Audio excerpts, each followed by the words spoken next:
এবারের বিপিএলে কি দুর্দান্ত শুরুরই না করেছিল রংপুর রাইডার্স। এই টুর্নামেন্টের আগে গ্লোবাল সুপার লিগের শিরোপা জিতেছিল তারা। এরপর বিপিএলেও প্রথম ৮ ম্যাচের সবকটি জিতে প্লে অফ নিশ্চিত করে ফেলে তারা। একসময় রংপুরকে হারানো বেশ কঠিনই মনে হচ্ছিল। প্লে অফের আগে এখন সেই রংপুরের আত্মবিশ্বাসী প্রায় তলানিতে। টানা ৪ হারে তারা লিগ পর্ব শেষ করেছে ৩ নম্বর দল হিসেবে। ফাইনালে পৌঁছাতে তাদের এখন জিততে হবে টানা ২ ম্যাচ, যার প্রথমটি সোমবার রংপুরের প্রতিপক্ষ খুলনা টাইগার্স। এ ম্যাচের আগে রোববার বসুন্ধরায় নিজেদের মাঠে অনুশীলন করেছে রংপুর। এরপর দলের অলরাউন্ডার মেহেদী হাসান সংবাদমাধ্যমের মুখোমুখি হয়ে বলেছেন, এখানে সেরা ২-এ থাকতে পারলে ভালো হতো। এখন তো আমাদের চ্যালেঞ্জটা আরও বেশি। টপ 2-তে থাকলে সুযোগ ২টা থাকে। এখন পুরো নকআউটে চলে এসেছি। এটা আসলে ডু অর ডাই। দেখা যাক আগামীকাল কি হয়। লিগ পর্বের শেষ দিন পর্যন্ত সেরা ২-এই ছিল রংপুর। তবে শেষ ম্যাচে ফরচুন বরিশালকে হারিয়ে তাদের টপকে গেছে চিটাগং কিংস। এখন প্রথম কোয়ালিফায়ারে মুখোমুখি হবে চিটাগং ও বরিশাল। তবে এলিমিনেটর ও দ্বিতীয় কোয়ালিফায়ার জিতে ফাইনালে যাওয়ার স্বপ্ন এখনও মেহেদীদের।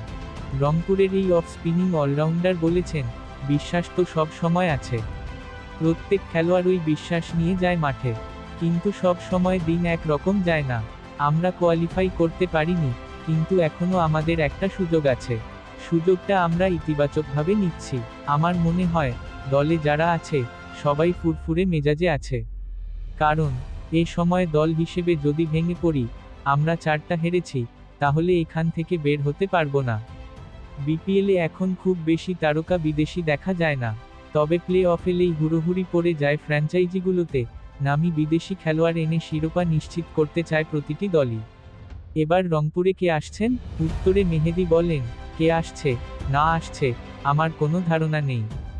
মেহেদী মনে করেন, বিপিএলের ফাইনালে খেলতে হলে দেশি খেলোয়াড়দের। মেহেদী মনে করেন, স্থানীয় খেলোয়াড়দেরই বড় ভূমিকা রাখতে হবে প্লে অফে। শেষ 2 বছর আমরা 3 নম্বর হয়েছি, ফাইনালে উঠতে পারিনি। এ বছর আরও একটা সুযোগ আছে। গত 2 বছরের এটা ভাঙতে চাই এবার। আমরা ফাইনালে যেতে চাই। ফাইনালে যেতে হলে আগামীকালের ম্যাচটা গুরুত্বপূর্ণ। আমাদের স্থানীয় যে 7 জন আছে, তাদের পারফরম্যান্সটা খুব গুরুত্বপূর্ণ।